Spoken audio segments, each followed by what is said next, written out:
A man died on top of me during a session. Heart attack, right there, full weight pinning me to the bed. I could not move him. I kicked the panic button with my foot and screamed until the girls next door broke my door down. Paramedics told me he was dead before they even arrived. That was 25 years ago.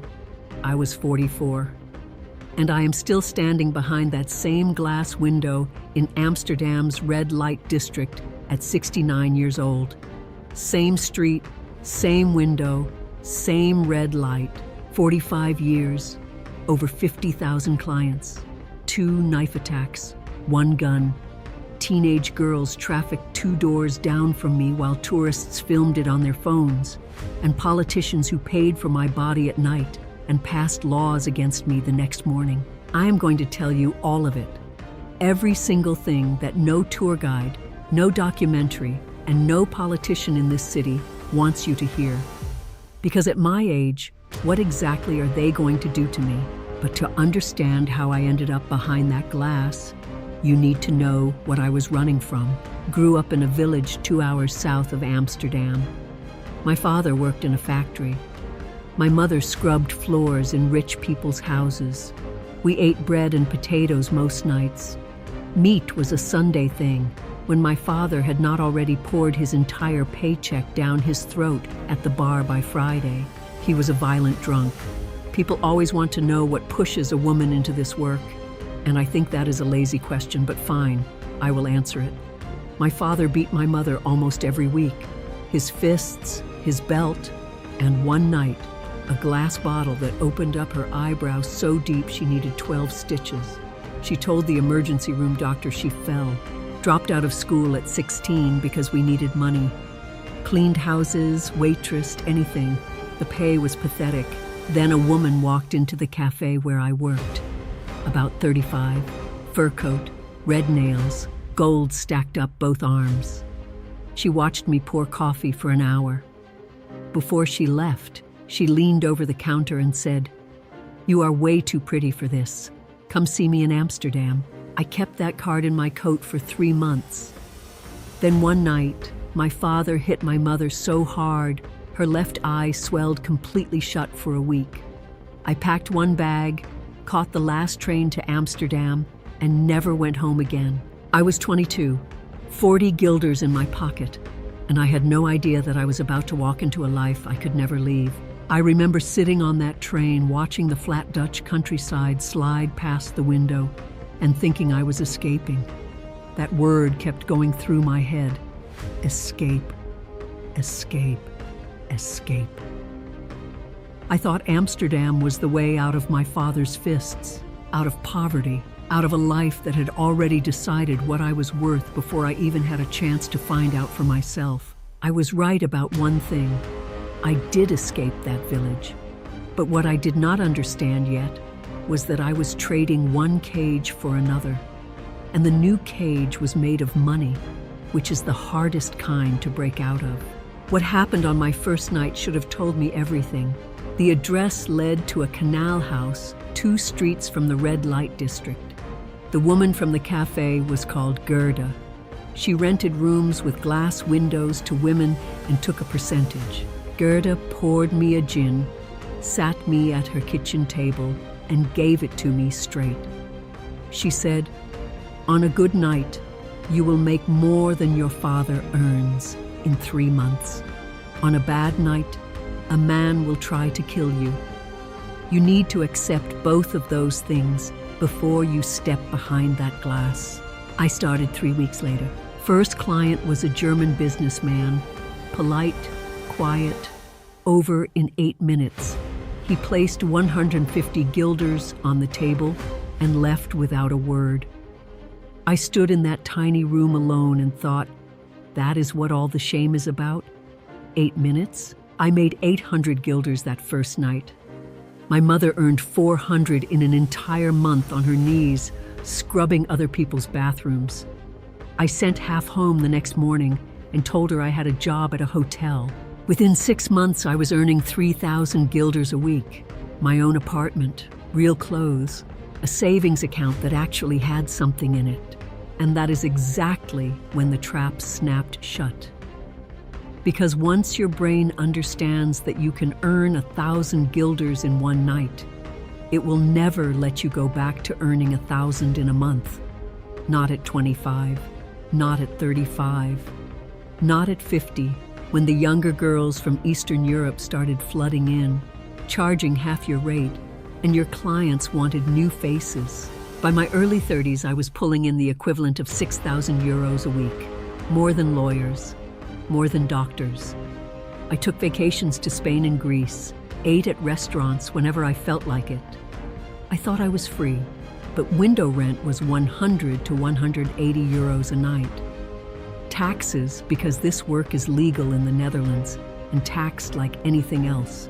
Monthly health checks, lingerie, heels, makeup, all of it adding up. And the unofficial costs, the security payments to men who controlled the street, the loans to desperate friends you never saw returned. The lifestyle I built at 30 became the cage I could not escape at 50. No education, no resume, a 30-year gap I could never explain to any employer on earth. I was trapped, and the things I saw from inside that trap got darker every single. People walk through the red light district like it is a theme park. They point, they film, they throw coins at the glass. Grown men daring each other to knock on windows and run away laughing. They have absolutely no idea. 30% of my clients over 45 years came in for what you would expect. Transaction done, 15 minutes, out the door. The other 70% is the part nobody talks about. A retired school teacher called Willem visited me every Thursday for over 20 years. Never once asked for sex. He sat on my bed and talked while I held his hand. Full price, every single time. When he died in 2014, his daughter came to my window to tell me. She said I was the only person her father ever mentioned with warmth.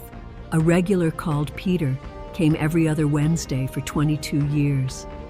He brought me flowers on my birthday. He knew my real name, my hometown, my favorite meal. He died of a heart attack at 71. His wife found my number saved under doctor appointments in his phone. That call nearly broke me. Another, regular Keys, developed dementia. His son discovered us and called me screaming, told me I was disgusting, that I had exploited a sick old man. I had known Keys for 15 years. I understood him better than his own son ever did. But I could not say that. I hung up the phone and cried for an hour. You build real human bonds with these people, and then you lose them the same way everyone loses the people they love. Except nobody sends you flowers. Nobody invites you to the funeral. You just open the curtain the next night and wait for someone new. But for every Willem, there was a monster. And the monsters are why every room has a panic button wired to a shared alarm system across the street. You press it, and within 2 minutes, security and the other women come running. That system has saved lives, including mine, twice. Because this job teaches you to read people before they even open their mouth. The way a man stands outside your window tells you almost everything. If he is nervous, shifting his weight, looking around to check if anyone sees him, he is a first-timer. Usually safe. If he walks up confidently, knocks hard, and does not smile, you keep your hand near that button. I have been punched by men who refused to pay, choked by a man who got off watching my face turn purple, bitten so hard on my shoulder that the scar is still visible 25 years later. The first knife was when I was 31. He finished, reached into his jacket, pulled a blade, and told me if I made a sound, he would open my throat. I went completely still and whispered, "Take the money back and leave." He stared at me for 30 seconds. Then he grabbed the cash and walked out. The moment that door shut, I fell to my knees and vomited until there was nothing left. The second knife was worse. I was 44. A drunk client sliced my forearm when I told him his time was up. 6 centimeters. I see that scar every single morning when I look in the mirror. Those were the monsters I survived.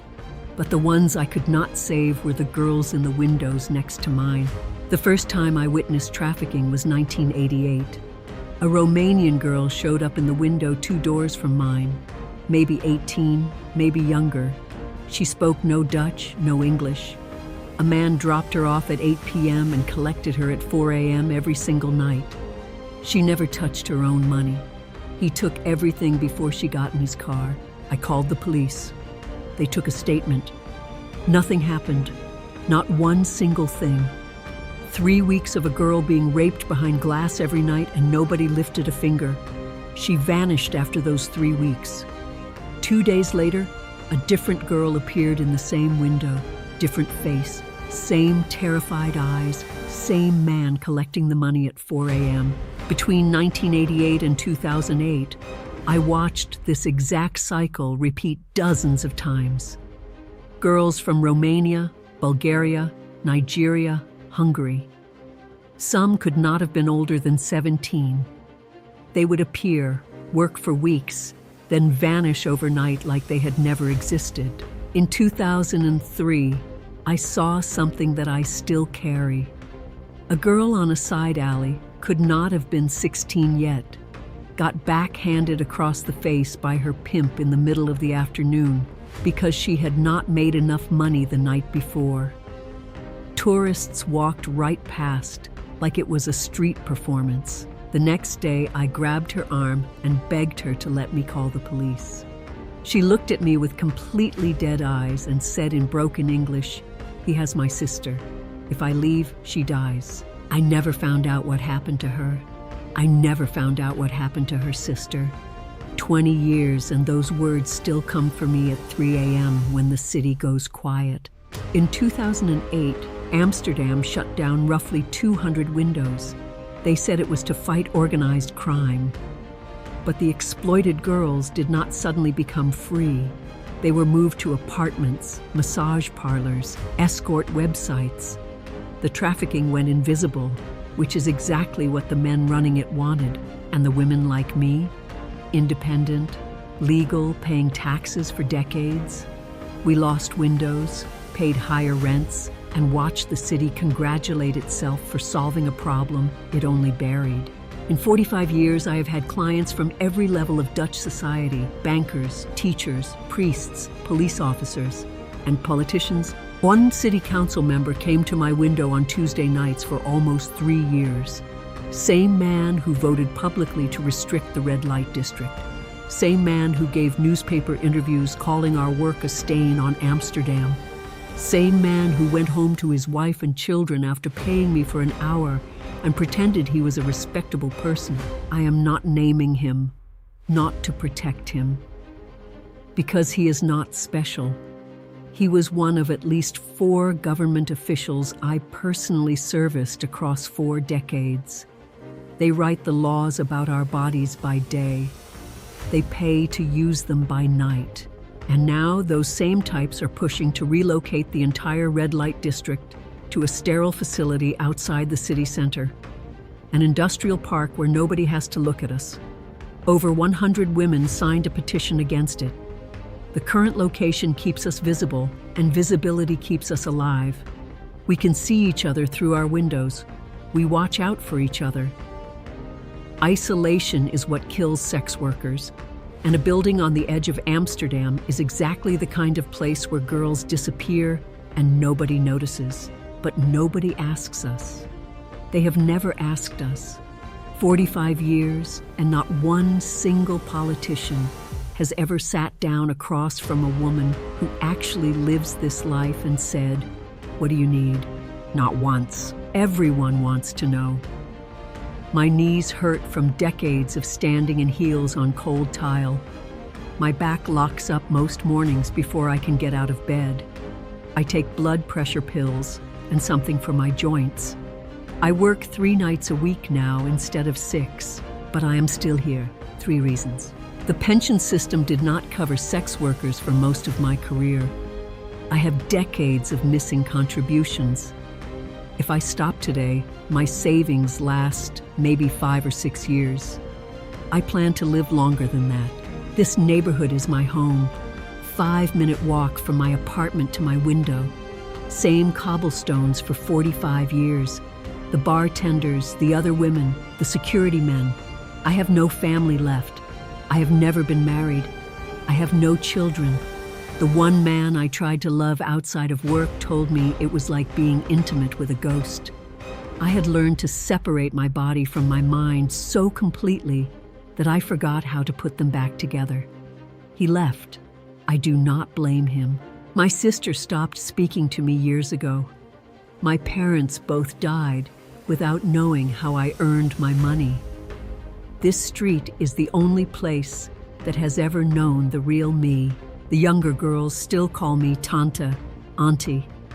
They come to me before their shifts asking how to spot danger before it walks through the door, how to handle a man who will not pay, how to save money instead of blowing it on clothes and going out.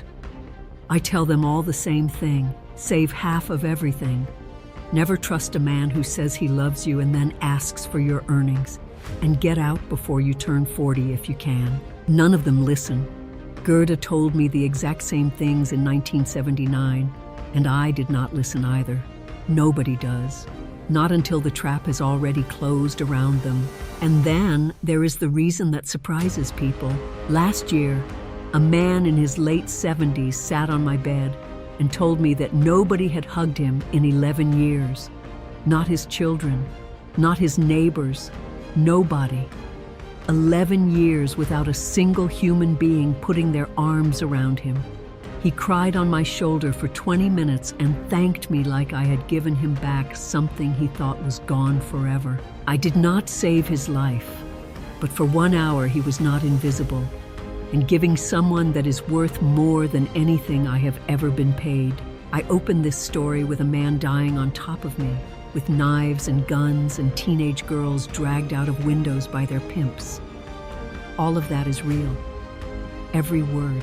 But underneath the horror, underneath the politics and the money and the scars on my arm, this job is just one lonely person sitting across from another lonely person in a small room, both of them trying to feel human for a few minutes. I have been doing that for 45 years. And at 69, behind that same glass, under that same red light, I am not done yet.